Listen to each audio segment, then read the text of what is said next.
Today's deck jumped to the front of the line thanks to today's patron. Priority deck requests are one of the many perks you get by becoming a patron. Consider supporting the channel today.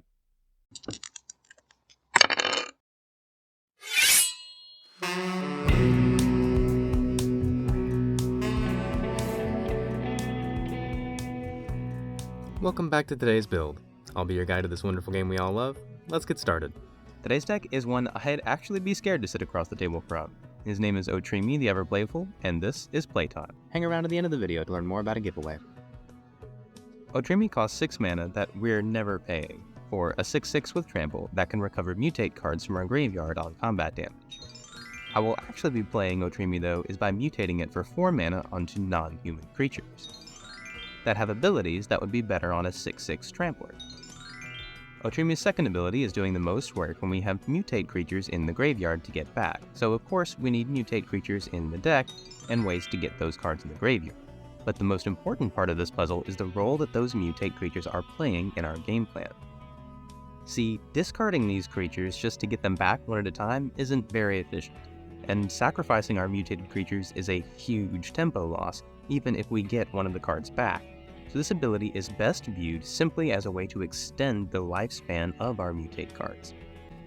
Just like our Shelob deck, where we noted that not all spiders are worth playing, not all mutate cards are worth playing. Since we need both mutate creatures and desirable mutate targets, but we have access to a mutate creature in our command zone, we'll place a greater emphasis on a high density of attractive mutate targets and fewer mutate creatures.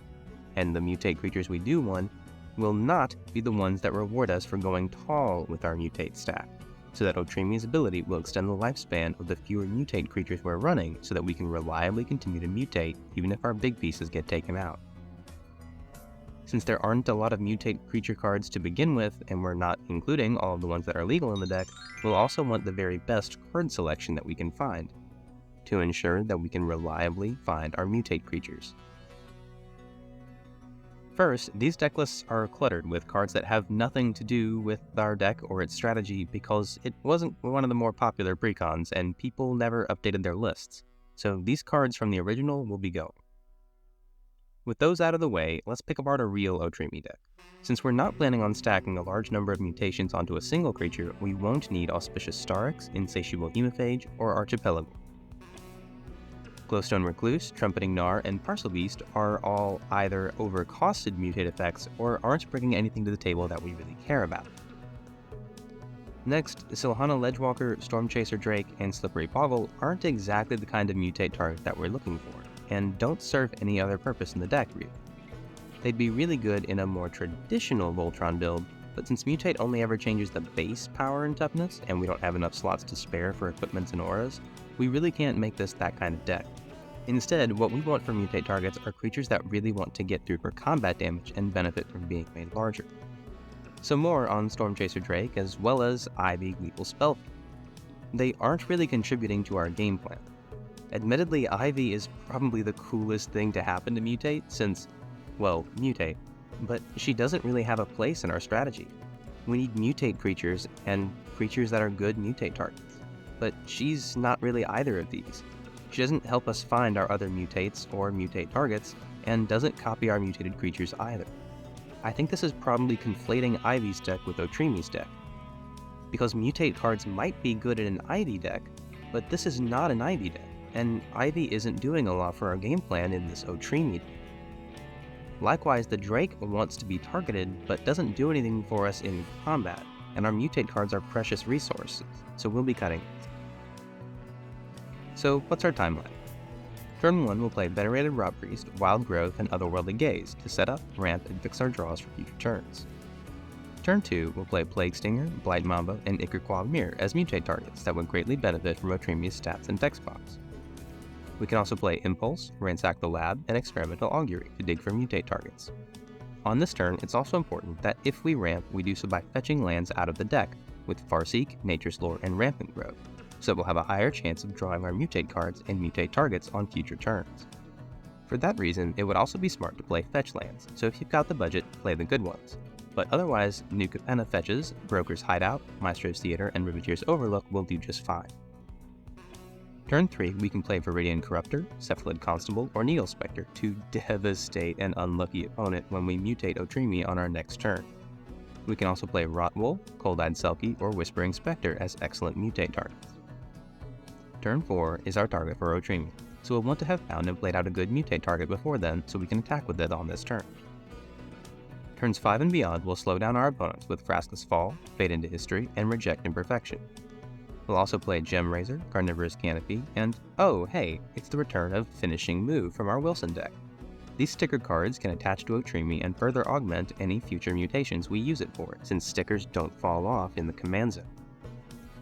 We can also mutate onto any other mutate targets we have, with Dreamtail Heron, Cavern Whisperer, and Mind Leecher, all of which provide evasion as well as a stat boost and additional upside for our board when they resolve.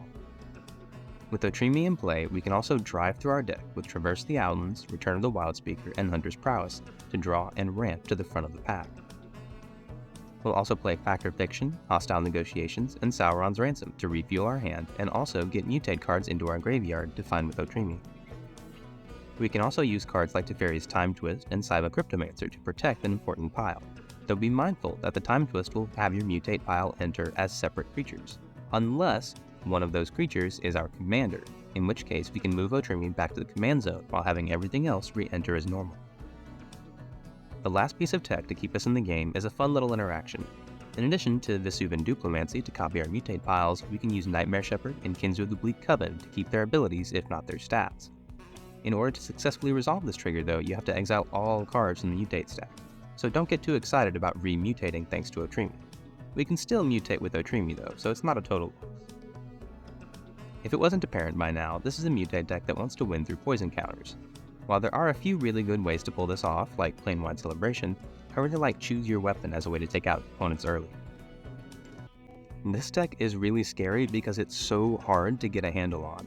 It's not such a committed creature deck that board wipes are a very profitable answer, and most of those destroy board wipes just mean we get to recover our mutate cards with Otrimi. Spending spot removal on each of our creatures also isn't very appealing from my perspective, because enough of these creatures are threats that need removal that will win that fight of attrition, or else our opponents go shields down on the threats that other opponents explore. The strategy that would probably work best against this deck is stacks, but our creatures are low enough to the ground to get under a lot of those effects, so your mileage may vary. However, I think that if you combine removal with Graveyard Hate, that might be able to contain the threats by minimizing the number of mutate cards we have to go around, and more decks should be running Graveyard Hate anyway.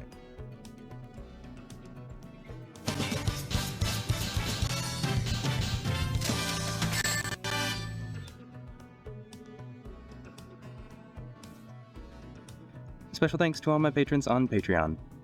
When I started this channel, I wanted to provide insight into deck building decisions with my videos. In practice, what often happens is I talk for 30 minutes about every little nuance of a deck, which is longer than I'm comfortable with posting to YouTube, so a lot of that discussion gets cut for time. Here, patrons can find extended discussions on their favorite decks, in-depth guides on complex game actions, request priority deck techs, and more. So if you enjoy this content, consider becoming a patron today. One of the things my patrons have made possible is a special series of deck techs that I'm really excited to show off to you guys. When I finally get them all uploaded, I'll be giving away a special collection of altars and tokens that I've made, corresponding to each deck on the channel. For example, for the Merkle Lord of Bones deck, the prize is a set of double-faced altars of the most prominent cards in the deck, whose backsides are set in the constellation frame with updated text to show that they're acting as enchantments now. For every 1,000 views on each video, I'll increase the prize pool for that deck. All you have to do to be eligible to win is be subscribed to the channel. If you like this video, the next decks I'll be looking at can be found here in no particular order, so if you see something you like, make sure to subscribe so you don't miss them, and check out the playlist in the top left for more. Thanks for watching!